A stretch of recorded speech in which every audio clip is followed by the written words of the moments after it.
계속해서 우리 새신자 교육 및 구원하는 복음에 대해서 말씀을 드리고 있습니다. 소크라테스는 너 자신을 알라 이런 말 했죠. 왜 이런 말을 했냐면 사람들의 무지를 깨우치기 위해서 이런 말을 했습니다. 많은 사람들이 아는 척은 많이 하고 대단한 지혜를 소유한 것처럼 말을 하지만 소크라테스가 볼 때는 자기 자신도 알지 못하면서 모르는 말을 하는 그런 공허한 말로 들렸다는 것입니다. 인간이 자신을 안다는 것은 쉽지 않은 것 같습니다. 인간이 무엇인가 하는 것은 철학과 종교에 있어서 핵심적인 주제이지요. 그래서 오랜 시간 동안 연구하고 많은 사람들이 이야기하지만 각자 자기 주장만 있을 뿐이지 지금까지 통일된 견해는 없습니다. 그만큼 인간이 자신을 아는 일이 쉽지 않다라는 것을 나타내 준다고 하겠습니다. 참 아이러니하죠. 인간이 대단한 과학적 발전과 문명을 이루었지만 정작 자기 자신이 누구인지를 알지 못한 채 살고 있다는 것입니다. 자신이 누구인지를 모르는데 과연 무엇을 논할 수 있을까요? 내가 무엇인지도 모르는 사람이 철학과 지혜를 논할지라도 공허하게 들릴 뿐일 것입니다. 그래서 진정 가치 있는 인생이 되기 위해서는 자신이 누구인지, 자신이 무엇인지를 아는 것이 선행되어야 할 줄로 믿습니다. 그래서 인간이 무엇인가라는 것에 대해서 지금까지 많은 말들이 있지만 대략 정리하면 세 가지로 정리가 됩니다. 자연과학적 인간론, 그리고 철학적 인간론, 그리고 신학적 인간론. 이게 세 가지로 정리가 돼요. 첫 번째로 자연과학적 인간론입니다. 이것은 이제 무신론의 대표적인 견해이죠. 무신론의 대표적인 견해. 그리고 이 자연과학적 인간론이 오늘날 많이 퍼져 있습니다. 이 자연과학적 인간론의 핵심이 뭐냐? 인간은 물질이라는 거예요. 인간은 물질이다. 여기에는 진화론자들이 있고 유물론자들이 있고 공산주의자들이 있습니다. 진화론자들은 인간이 물질에서 우연히 진화된 존재다 이렇게 이야기를 하죠. 그래서 인간은 단지 물질로부터 진화돼서 이성을 가진 동물일 뿐이다 이렇게 말을 합니다. 근데 이 진화에는 어떠한 목적이 없어요. 그냥 우연입니다. 왜냐하면 목적이 있다고 하면은 반드시 그 목적을 준 존재인 신을 상정을 하기 때문에 그 신을 믿지 않잖아요. 그러니까 목적이 없다고 그렇게 믿는 거죠. 그래서 인간은 그저 목적이 없이 우연히 이 땅에 존재하는 이성적인 동물일 뿐이다 이렇게 말을 합니다. 적을 필요 없어요. 적을 필요 없고 다음 주 주보에 이렇게 자세히 나가니까 잘 들으시면 됩니다. 그리고 유물주의자들이 있죠. 유물론자들은 물질이 만물의 실제다 이렇게 말을 합니다. 좀 어렵죠. 물질이 만물의 실제라는 말은 스스로 존재한다는 겁니다. 그러니까 물질이 스스로 존재한다 이런 말을 하는 거예요. 우리는 어떻게 믿죠? 하나님께서 스스로 존재한다고 믿잖아요. 근데 이 유물론자들은 하나님을 인정 안 하니까 물질이 스스로 존재한다. 이렇게 얘기해요. 그래서 인간도 물질로부터 나온 것이고, 그래서 인간에게는 물질이지 뿐이지 영혼은 없다. 그러니까 인간의 영혼을 부정합니다. 그래서 인간의 몸은 석회질, 인, 질소 이런 여러 가지 원소들로 구성이 되어 있고, 근데 인간이 감정을 느끼고 정신적인 어떤 활동을 하잖아요. 이것은 순전히 화학적인 호르몬의 작용일 뿐이다. 그래서 호르몬 작용으로 사랑도 하고 또 어떤 감정도 느끼고 이렇게 한다는 거죠.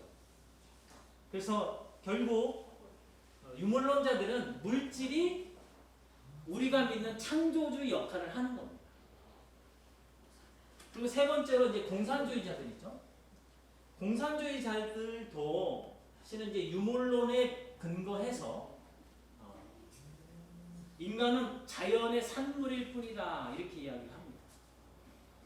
따라서 하나님에 대한 어떤 믿음, 또 윤리적, 또 도덕적 책임 같은 것은 있을 수가 없는 거죠. 따라서 인간은 그저 사회 구조물의 일부일 뿐이다. 사회 구조물. 그래서 악이란 뭐냐? 사회 구조로부터 악이 발생한다. 그래서 악을 제거하려면 사회 구조를 바꾸면 된다. 이렇게 이야기를 합니다. 자, 이렇게 인간을 자연과학적 인간론은 물질로 보는 거죠. 그래서 이 인간론에 따르면 인간의 존재 목적과 윤리적 문제들을 공허한 소리가 됩니다. 인간의 존재 목적과 윤리적 어떤 가치, 도덕적 가치는 아무 의미가 없는 거예요. 그래서 인간의 존엄성, 인권 같은 것도 무의미한 것이 됩니다. 그 결과로 인간은 목적이 아니라 수단화됩니다. 왜? 물질이니까.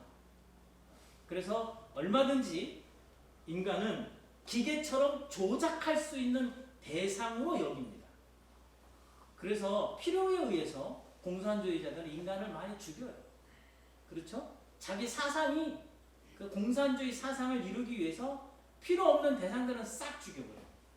엄청난 무서운 이론이죠. 두 번째로 이제 철학적 인간론이 있습니다. 철학적 인간론의 핵심은 뭐냐? 인간의 본질은 이성이라는 거예요. 그래서 인간을 규범적이고 합리적인 존재로 여기고, 이 이성의 실현이 인간의 가치이고 행복의 근원이다. 그래서 인간의 이성을 실현하기 위해서 뭘 할까요? 교육이 필요하다. 그래서 교육을 해서 이 이성을 실현하면 인간이 행복하고 가치 있는 그런 존재로 살 수 있다 하는 것이 철학적 인간론의 핵심입니다. 이 철학적 인간론의 가장 핵심적인 주장을 하는 사람 중에 하나가 노엄 촘스키라는 철학자이자 언어학자가 있습니다. 그 사람이 자기가 쓴 책이 뭐가 있냐면 인간이란 어떤 존재인가 라는 책에서 인간 정신에 대한 완전한 이해는 인간의 이성과 이해를 넘어서는 것이다. 이렇게 이야기해요. 그래서 그 인간 정신에 대한 완전한 이해는 신비적 영역이기 때문에 인간이 이성으로는 이해할 수가 없다라고 이렇게 못을 박습니다. 그 이유는 뭐냐면 인간이 스스로 인간이란 무엇인가 라는 것을 생각하는 것 자체가 객관적일 수 없다는 거예요. 모두가 자기 생각만 한다는 거죠. 이 사람은 이렇게 이야기하고 저 사람은 저렇게 이야기하고 모두가 주관적일 뿐이라는 겁니다. 그래서 결국은 뭐냐면 인간은 스스로 자신을 알 수 없다. 그럼 논리적인 결론은 뭘까요? 인간은 스스로 자기 자신을 만들지 않았기 때문에 모르는 거거든요. 여러분 핸드폰을 누가 만들었습니까? 그 만든 사람이 이 핸드폰을 잘 알겠지요. 근데 핸드폰 스스로는 자기가 뭔지 모르는 것처럼 인간도 마찬가지입니다. 인간을 만드신 창조주만이 인간의 존재 목적, 가치를 알 수 있다라고 우리는 이렇게 결론을 내릴 수 있겠죠. 마지막으로 이제 신학적 인간론. 이것은 이제 성경적 인간론이죠. 성경적 인간론의 핵심은 뭐냐? 인간은 하나님의 형상이라는 겁니다. 이건 우리는 이제 창조론이죠. 이 신학적 인간론은 창조론을 말합니다. 창조론은 사실은 증명할 수가 없습니다. 그런데 진화론도 사실은 증명이 불가능한 건 마찬가지죠. 다만 우리는 진화론이 더 합리적이냐 아니면 창조론이 더 합리적이냐 이것을 우리가 생각해 보자는 겁니다. 오늘 본문 우리가 창세기 2장 7절을 읽었습니다. 하나님께서 땅의 흙으로 사람을 만드시고 그 코에 생기를 불어 넣으셨죠. 그래서 사람이 생명이 되었다고 말씀해 주십니다. 그래서 인간은 뭐냐? 흙에다가 하나님의 생기를 불어 넣어서 생명이 된 것입니다. 생명이라는 건 뭐냐면 그냥 산 존재가 되었다는 거예요. 산 존재. 그러면 여기서 이제 중요한 것, 관건은 뭐냐면 흙은 누구나 다 알잖아요. 이 하나님의 생기가 뭐냐 하는 거죠. 하나님의 생기. 히브리어로는 뉴시마트 하임이라고 하는 겁니다. 근데 이 생기를 이게 직역을 하면은 하나님의 호흡 또는 하나님의 영으로 이렇게 번역이 됩니다. 또 이 생기를 바람이라고도 번역을 하기는 해요. 근데 하나님께서 우리에게 바람을 훅 불어넣었다 그렇게 번역하기는 좀 마땅치 않으니까 하나님의 호흡 또 하나님의 영으로 이렇게 번역을 하고 있습니다. 많은 사람들이 신자들도 마찬가지예요. 이 하나님의 생기를 뭐라고 오해를 하냐면 영혼으로 오해를 합니다. 그러니까 하나님께서 흙으로 사람을 만드시고 그 코에 성경은 생기를 훅 불어넣으셨잖아요. 근데 많은 사람들은 그 코에 영혼을 불어넣으셨다. 그래서 인간이 영혼을 가진 존재라 이렇게 오해를 합니다. 근데 이런 오해는 사실은 참 수천 년 가까이 내려온 헬라 철학적 인간론에 근거한 그런 거기서부터 근거한 오해라고 말씀을 드릴 수 있겠습니다. 헬라 철학적 인간론은 인간은 몸과 영혼으로 구성이 되어 있다 이렇게 얘기를 해요.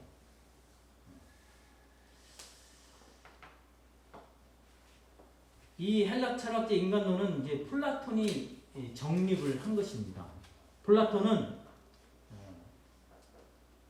두 세계가 있는데 하나는 감각으로 인지를 하는 이 현상의 세계가 있고 이 세계는 우리가 살고 있는 세계입니다.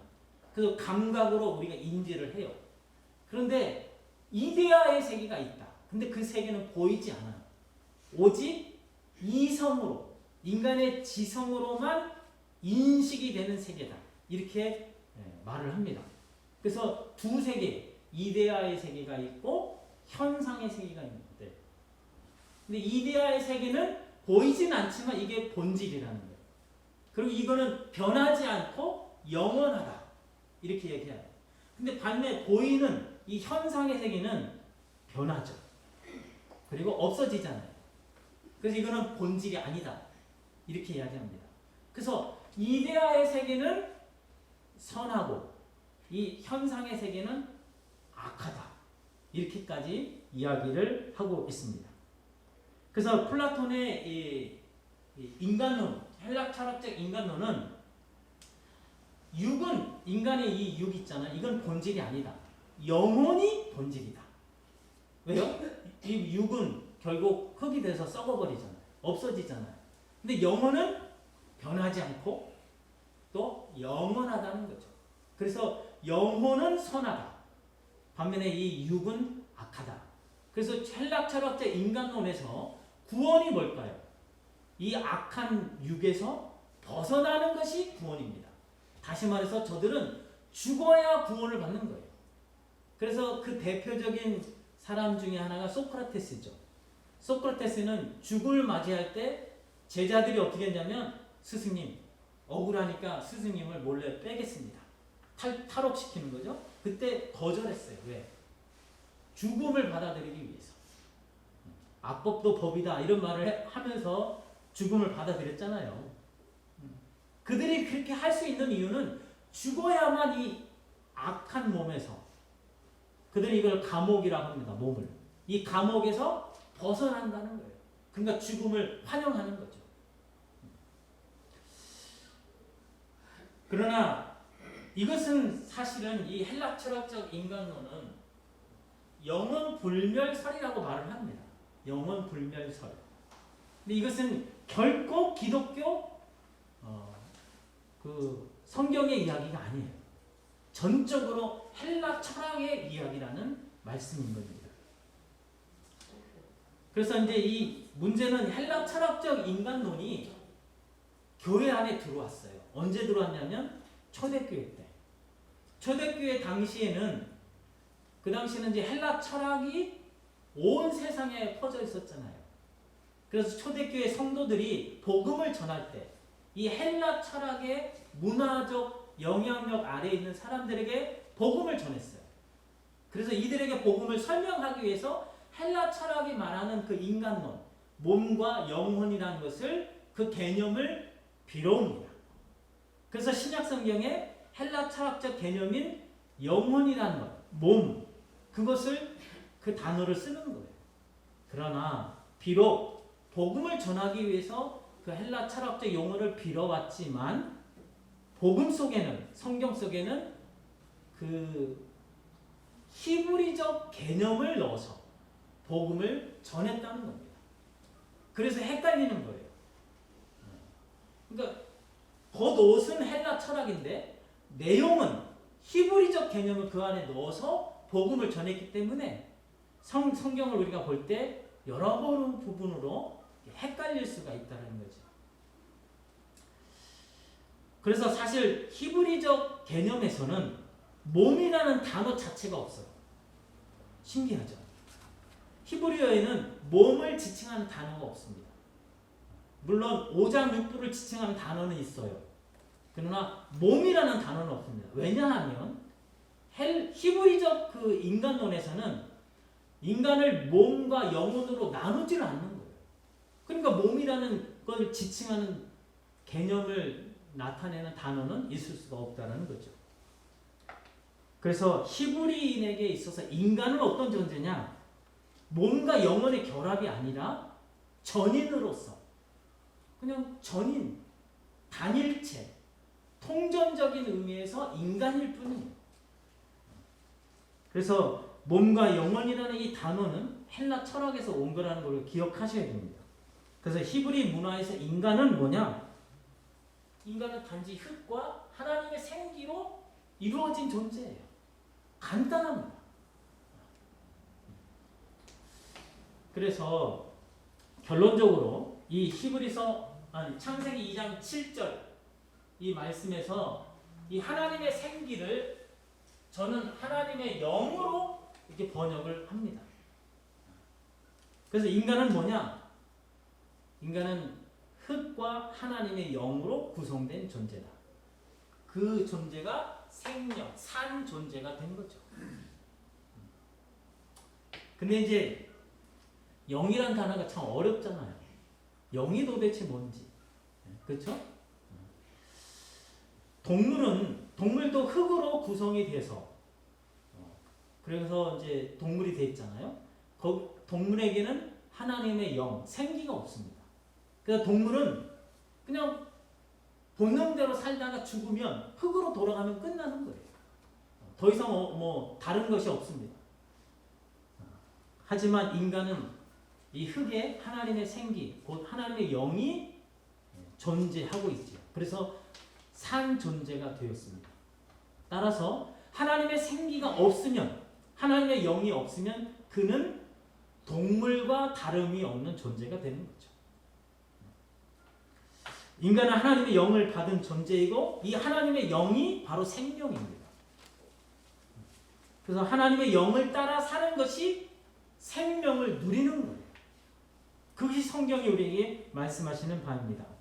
예수님은 살리는 것은 육이니 영은 무익하니라. 내가 너에게 이른 말이 영이요 생명이라. 이렇게 말씀하시죠. 자, 요한복음 6장 63절입니다. 우리 한번 같이 읽겠습니다. 시작. 살리는 것은 영이니 육은 무익하니라. 내가 너에게 이른 말이 영이요 생명이라. 여러분, 살리는 것은 영이고 육은 무익하니라. 그러니까 육은 뭐 먹는 것일 수도 있고 또 세상 사람들이 추구하는 뭐 권력, 명예, 인기, 사랑 이런 모든 것들을 포함할 수 있습니다. 하지만 그런 모든 것들을 아무리 우리가 소유하고 누릴지라도 진정한 삶이 아니라는 거예요. 우리를 진정하게 살게 하는 것은 영이라는 겁니다. 그럼 이 영이 뭐냐? 너희에게 이른 말, 곧 예수 그리스도께서 우리에게 주신 말씀이 영이라는 거예요. 그 영이 바로 생명이라는 말씀입니다. 그래서 창세기 6장 3절에 보면 이제부터는 내 영이 사람과 함께하지 아니하리니 이는 그들이 육체가 됨이라. 이런 말씀이 있어요. 그러니까 이 사람들을 하나님 창조하셨는데 육체가 되어버린 거예요. 육체가 되었다는 것은 살 덩어리만 남았다는 겁니다. 그래서 하나님의 영이 함께하지 않겠다는 거예요. 이해하시겠죠? 그럼 하나님의 영이 함께하지 않으면 그들에게는 뭐예요? 생명이 없는 거죠. 그러면 동물과 같은 수준의 존재들이 되었다는 것입니다. 그래서 공동 번역에서는 뭐라고 번역을 하냐면 사람이 동물과 다름이 없게 되었다. 이렇게 번역을 하고 있어요. 여러분, 인간의 생명은 뭐라고요? 하나님의 영입니다. 그래서 하나님의 영이 없으면 인간은 동물 수준이 되어버리는 거죠. 비록 몸은 움직이고 있지만 그러나 그 안에 생명은 없는 거죠. 그래서 성경은 그들을 실상은 죽은 자들이라고 말씀하십니다. 에베소 2장에 보면 허물과 죄로 죽었던 자들이라고 나오죠. 그러니까 허물과 죄로 말미암아 죽은 자들. 비록 몸은 움직이고 있지만 동물처럼 활동을 하고 있지만 실상 그들은 죽은 자들이라고 성경은 말씀하고 있습니다. 그래서 우리가 예수님을 영접하면 어떤 일이 일어납니까? 예수님은 생명이시잖아요. 나는 부활이요 생명이니. 그러니까 예수님은 생명이에요. 그래서 생명을 우리가 영접하면 생명이 있는 겁니다. 그래서 요한 1서 5장에 보면 예수님이 있는 자에게는 생명이 있고 예수님 없는 자에게는 생명이 없다고 이렇게 말씀하고 계십니다. 우리는 흔히들 생명을 가지고 있다.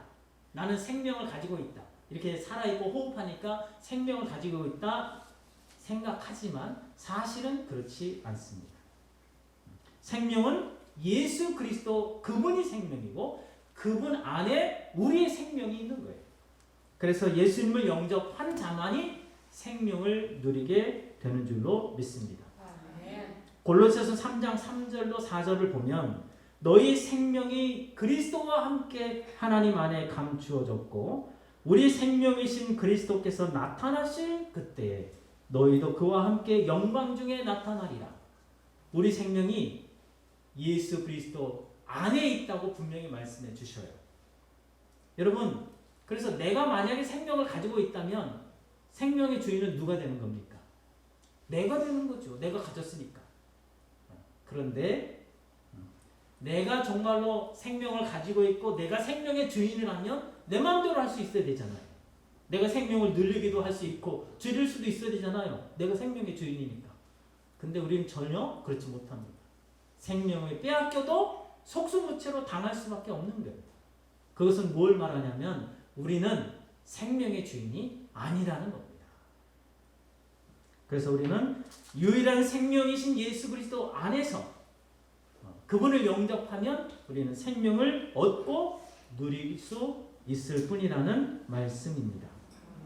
그래서 요한복음 10장 10절입니다. 같이 읽겠습니다. 시작. 내가 온 것은 양으로 생명을 얻고 더 풍성히 얻게 하려 합니다. 자, 예수님이 오셨어요. 근데 오신 이유가 뭐냐? 생명을 주기 위해서. 누구에게? 양에게.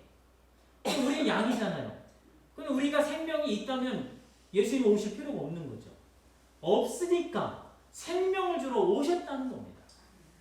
자, 생명을 우리가 얻는데 더 풍성히 얻게 하려 함이라고 말씀합니다. 그러니까 생명을 얻되 풍성한 생명이 있다는 거죠. 우리가 어떻게 생명을 얻을 수 있을까요? 우리가 예수님 영접하면 생명을 얻어요. 그런데 요한복음 3장에 보면 물과 성령으로 거듭난 자, 그 사람에게 영생이 있다고 말씀하십니다. 그러니까 성령으로 거듭난 자, 그 사람이 생명이 있다는 거예요. 그래서 에스겔서 37장 14절을 보면 에스겔 37장 14절입니다. 그래서 내가 내 영을 너희 속에 두어 너희로 살아나게 하고. 그러니까 에스겔 30장 4절을 보면 하나님께서 영을 그들 속에 둔다는 겁니다. 그렇게 함으로써 그들을 살아나게 한다는 거예요. 그러니까 죽었던 자들에게 하나님의 영을 주시면 그들이 살아난다는 말씀입니다. 그러니까 영이 우리의 생명이라는 말씀이죠. 그럼 그 영은 뭐냐? 바로 예수 그리스도의 말씀. 내 말이 곧 영이요 생명이다. 이렇게 이제 통하게 되는 거죠. 그래서 예수님이 요한복음 20장 22절에 보면 부활하신 이후에 제자들에게 나타나십니다. 그러면서 제자들에게 나타나셔서 숨을 불어내시면서 성령을 받으라 이렇게 말씀하시죠. 여러분, 예수님이 부활하시고 나서 부활 생명을 이잖아요. 그분이 제자들에게 성령을 부어주시는데 어떻게 하냐? 숨을 내쉬면서 성령을 받으라 말씀하시는 거예요. 이 말씀이 바로 창세기 2장 7절 이 말씀을 완성하는 말씀입니다. 창세기 2장 7절에서 우리는 흙에 하나님의 생기, 곧 하나님의 영이 들어왔었잖아요. 근데 인간의 범죄함으로 육체가 되어버렸어요. 그래서 하나님의 영이 떠난 겁니다. 그런데 이 떠난 영이 예수 그리스도로 다시 이 땅에 오시면서 그분이 부활하심으로 우리의 죄를 다 해결하셨잖아요. 그리고 우리를 구원하셨잖아요. 그러면서 성령을 다시 부어주심으로써 우리를 산 존재, 다시 새 생명을 얻은 존재, 거듭난 자로 우리를 이렇게 만드셨다는 겁니다. 그래서 우리 인간은 생명을 가진 것이 아니라 단지 생명이신 예수 그리스도, 그분 안에서 생명을 누리는 것이다 한다는 사실을 믿으시기를 축원합니다. 그래서 우리는 이제 생명의 풍성한 생명을 얻어야 되잖아요. 그럼 어떻게 풍성한 생명을 얻을까요? 생명을 얻을 때도 성령으로 얻은 것처럼, 그렇죠? 성령으로 거듭나서 얻었잖아요. 그러면 풍성한 생명은 성령의 충만함으로 얻게 된다라는 사실입니다. 그래서 에베소 5장 18절은 이렇게 말씀하죠. 오직 성령으로 충만함을 받으라 이렇게 말씀하고 계세요.